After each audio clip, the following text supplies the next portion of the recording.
السلام علیکم ورحمۃ اللہ وبرکاتہ۔ اردو برائے جماعت ہفتوں، سبق پیارا وطن اور لیکچر ہے دوسرا۔ تو آئیے سب سے پہلے ہم یہ دیکھتے ہیں کہ اس سبق میں ہم کیا کیا سیکھیں گے۔ تو جیسا کہ ہم نے پچھلے سبق میں کہا تھا کہ ہم قافیہ، ردیف اور مضمون نگاری کو کچھ تفصیل سے جانیں گے، تو اسی کے مطابق آج کے سبق میں ہم ان تمام چیزوں کو کچھ تفصیل سے پڑھیں گے۔ ایک اچھا جملہ کیسا ہوتا ہے؟ مضمون کی عبارت کیسی ہونی چاہیے؟ قافیہ اور ردیف، ان دونوں کے متعلق کچھ زیادہ تفصیل کے ساتھ پچھلی باتوں کو بتایا جائے گا۔ ایک نظم دی جائے گی جس میں آپ قافیہ اور ردیف کو تلاش کریں گے، اور اسی طرح یا رب دل مسلم کو وہ زندہ تمنا دے، اس مشہور اور معروف نظم سے بھی آپ قافیہ اور ردیف کو تلاش کریں گے۔ اور آخر میں آپ کو اپنی کلاس میں جو آپ کو کام دیا جاتا ہوم ورک کے طور پر، یعنی کہ مشقی سوالات کا جو حصہ ہوتا آپ کا مضمون، وہی آپ کو دیا جائے گا تاکہ آپ اسے گھر سے لکھ کر لائیں۔ تو سب سے پہلے ہم دیکھتے ہیں کہ تین چیزیں جو آپ کو بتائی جا رہی ہیں وہ کیا کیا ہیں۔ تو مضمون نگاری، قافیہ اور ردیف، اور آپ کو یہ بتایا جا رہا ہے کہ مضمون نگاری سیکھنے سے آپ کو کیا فائدہ حاصل ہوگا۔ آپ جانتے ہیں کہ آپ حروف کو جوڑ کر الفاظ بنا لیتے ہیں، اور الفاظ کو جوڑ کر جملہ بنا لیتے ہیں۔ جملہ جوڑیں تو کہانی یا مضمون وغیرہ بن جاتا ہے۔ کہانی، خط، درخواست، اخباری کالم یا مضمون سب ہی نثر کی اقسام ہیں۔ نثر کی مانند ہی ہم اشعار بھی الفاظ کو جوڑ کر بناتے ہیں، یعنی جو اشعار ہوتے ہیں وہ بھی الفاظ ہی سے جوڑ کر بنائے جاتے ہیں۔ الفاظ ہی کو جوڑا جاتا ہے اور شعر بنایا جاتا ہے۔ تو اشعار کی مدد سے ہم حمد، نعت، نظم یا غزل بنا لیتے ہیں۔ قافیہ اور ردیف کا تعلق شعر سے ہے، یہ نظم اور غزل میں استعمال ہوتے ہیں۔ اور جہاں تک تعلق ہے مضمون کا، تو مضمون عام، سادہ یعنی نثری جملوں سے بنتا ہے۔ اچھا مضمون لکھنے کے لیے ضروری ہے کہ ہمیں اچھا جملہ لکھنا آتا ہو۔ اس کے بعد ہمیں مضمون کی تکنیک جاننے کی ضرورت ہوگی، یعنی طریقہ اور ترکیب۔ مضمون کی سادہ اور عام تکنیک جان کر آپ اچھا سا مضمون لکھنے کی صلاحیت حاصل کر سکتے ہیں۔ تو مضمون نگاری کا فائدہ کیا ہوگا آپ کو؟ کہ مضمون نویسی کی صلاحیت آپ کو عام زندگی میں بھی بہت کام آئے گی اور امتحانات میں بھی مددگار ثابت ہوگی۔ تو اچھی تحریر، اچھی نثر اور اچھا مضمون لکھنے کے لیے سب سے پہلی جو چیز آپ کو آنی چاہیے وہ ہے ایک اچھا جملہ لکھنا۔ تو ایک اچھا جملہ کیسا ہوتا ہے؟ ایک اچھے جملے میں ایک بات مکمل ہو جاتی ہے۔ ایک اچھے جملے میں 3 سے لے کر 7 سوالوں کا جواب ہوتا ہے، اس سے زیادہ بھی ہو سکتا ہے، لیکن 9 سے زیادہ عام طور پر نہیں ہونا چاہیے۔ ایک اچھے جملے میں گرامر کی غلطی نہیں ہوتی، یہ غلطی نہیں ہے، لفظ غلطی ہے۔ جملے میں ہر لفظ درست تلفظ کے ساتھ لکھا جانا چاہیے۔ ایک اچھے جملے میں بات بالکل واضح ہو جاتی ہے۔ جملے میں الفاظ کی ترتیب درست ہونی چاہیے۔ ایک اچھے جملے میں موصوف اور صفت کا استعمال بھی کیا جاتا ہے۔ یہ لفظ جو ہے، اس کا عام طور پر ہم اس کو صفت پڑھتے رہتے ہیں، اس کا جو صحیح تلفظ ہے وہ صفت ہے۔ ایک اچھے جملے میں بات کی وضاحت کے لیے کسی اشارے یا مثال کا استعمال بھی ہوتا ہے۔ تو ایک اچھے جملے کے متعلق کچھ ضروری اور بنیادی باتیں ہم نے آپ کو بتا دیں، ابھی بہت سی باتیں باقی ہیں لیکن وہ ہم آپ کو پھر کبھی بتائیں گے۔ اب چلیے اگلی بات کہ مضمون کی عبارت کیسی ہونی چاہیے۔ ایک اچھے مضمون کا ہر جملہ مکمل ہوتا ہے. یہ بات آپ پہلے بھی جان چکے ہیں کیونکہ جملہ اچھا اسی وقت ہوگا جب بات مکمل ہوگی. کچھ مزید باتیں کہ اس کی عبارت سادہ الفاظ سے تیار کی جاتی ہے. مشکل اور مبہم قسم کے اور بالکل ایسے الفاظ جو کسی نے سنے نہ ہوں وہ استعمال نہیں کیے جاتے. تو الفاظ عام بول چال کے مطابق لیکن عمدہ اور شائستہ ہوتے ہیں. مضمون میں گری پڑی اور بازاری زبان استعمال کرنے سے گریز کیا جاتا ہے. سادہ اور آسان جملوں میں بات کی وضاحت کی جاتی ہے اور اپنے موقف پر دلائل دیے جاتے ہیں. اب موقف کیا ہوتا ہے اور دلائل کیا ہوتے ہیں یہ بات ہم آپ کو پھر کبھی سمجھائیں گے، اس لیے کہ اگر ہم نے آپ کو یہ بات یہاں سمجھانا شروع کر دی تو آپ کا آج کا سبق بہت طویل ہو جائے گا. آگے چلیے، مضمون لکھنے کی سادہ تکنیک کیا ہے. تو سب سے پہلے آپ مضمون کے متعلق کچھ باتیں مزید جان لیجئے کہ مضمون میں آپ اپنے خیالات، تجربات، رائے اور افکار کو خاص ترتیب سے پیش کرتے ہیں یا پیش کیا جاتا ہے، جو بھی آپ پڑھ لیں. مضمون لکھنے کے لیے مطالعہ ضروری ہے. آپ جس موضوع پر لکھنا چاہتے ہیں اس کا اچھی طرح مطالعہ کیجیے تاکہ آپ موضوع کے متعلق ضروری بنیادی اور عمومی معلومات کو جان لیں. اس کے بعد آپ خود پر واضح کیجیے کہ آپ کیا لکھنا چاہتے ہیں اور پڑھنے والوں کو کیا پیغام دینا چاہتے ہیں. یاد رکھیے کہ ہم جو چیز لکھتے ہیں وہ عام طور پر دوسروں کے لیے لکھتے ہیں.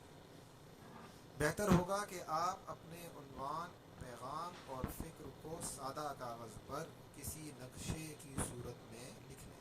یعنی پہلے ایک نقشہ سا بنا لیں، خاکہ بنا لیں، تاکہ آپ کے خیالات میں یکسوئی، روانی اور ہم آہنگی برقرار رہے اور آپ اپنی بات کی از خود ہی تردید سے بچ سکیں.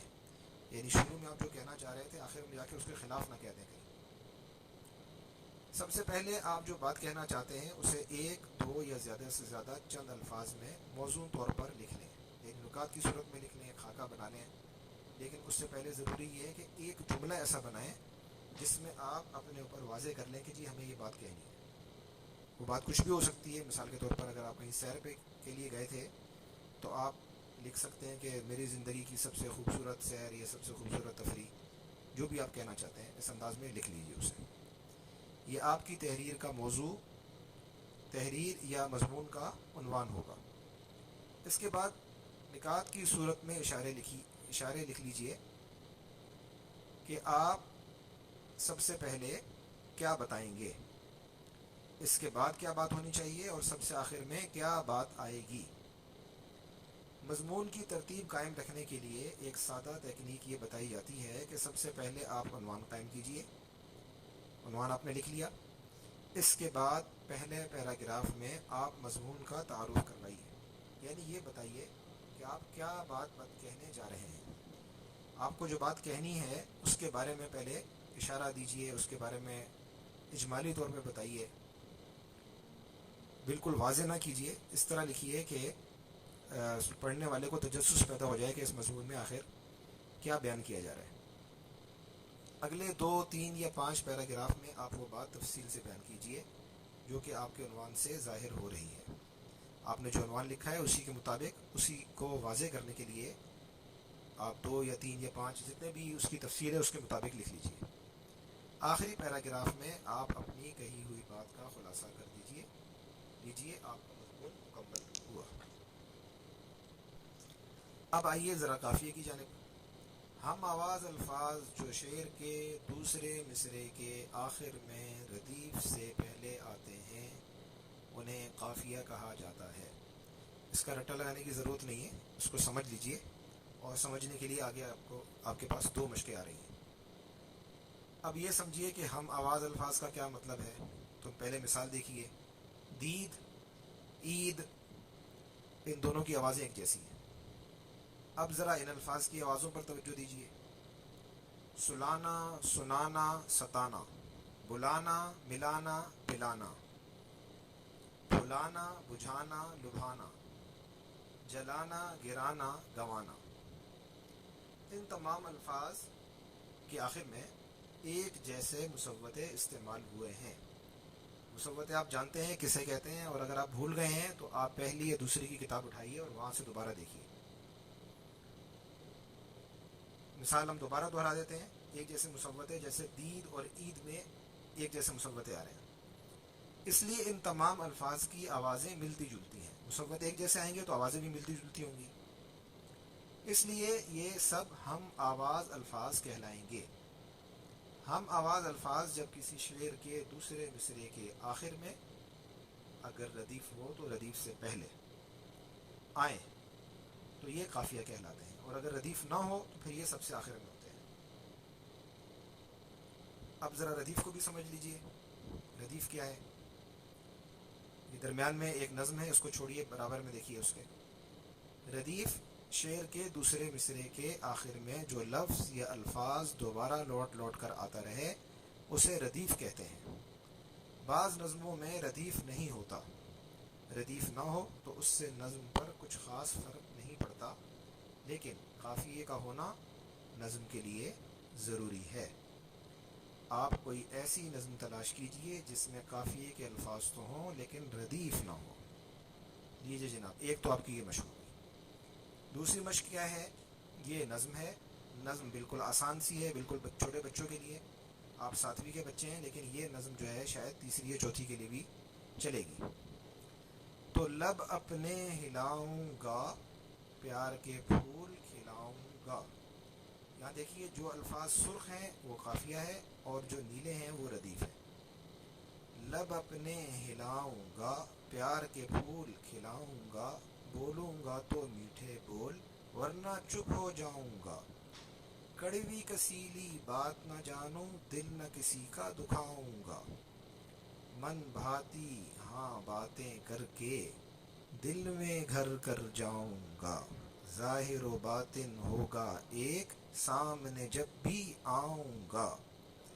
نیک بنوں گا نیک رہوں گا، جگ کو نیک بناؤں گا.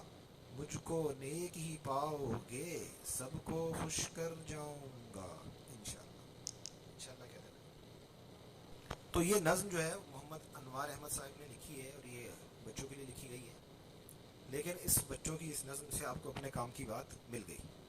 نیچے جو ہدایات دی گئی ہیں آپ ان کو خود ہی پڑھ لیجئے، ویسے میں نے آپ کو بتا دی. جی جناب، اب آئیے علامہ اقبال کی مشہور زمانہ نظم. یہ نظم آج کل بھی کافی مقبول ہو رہی ہے، تو آپ نے یقیناً یہ مختلف لوگوں سے مختلف آوازوں میں سنی ہوگی، اور بہت سارے بچوں کو شاید یہ نظم یاد بھی ہو. تو اس نظم کو مجھے پڑھنے کی ضرورت نہیں ہے، آپ اس کو سن لیجئے، پڑھ لیجئے، خود ہی پڑھ لیجئے. لیکن کام یہ ہے کہ اس نظم سے آپ قافیہ اور ردیف کو تلاش کریں گے، اور آپ کو ہدایات دے دی گئی ہیں کہ آپ کس طریقے سے ان کو لکھیں گے. اب ہم ذرا آگے چلتے ہیں. یہ اگلا صفحہ آپ پہلے پڑھ چکے ہیں، صرف یاد دہانی کے لیے آپ کو دوبارہ یہ آپ کی مشق میں سے سوال نمبر 5 دیا جا رہا ہے، تاکہ آپ آج کے سبق میں دی گئی معلومات کو اور اپنی کتاب میں دی گئی معلومات کو ملا کر دوبارہ سمجھ لیں. اور اب آخری صفحہ ہے گھر کا کام.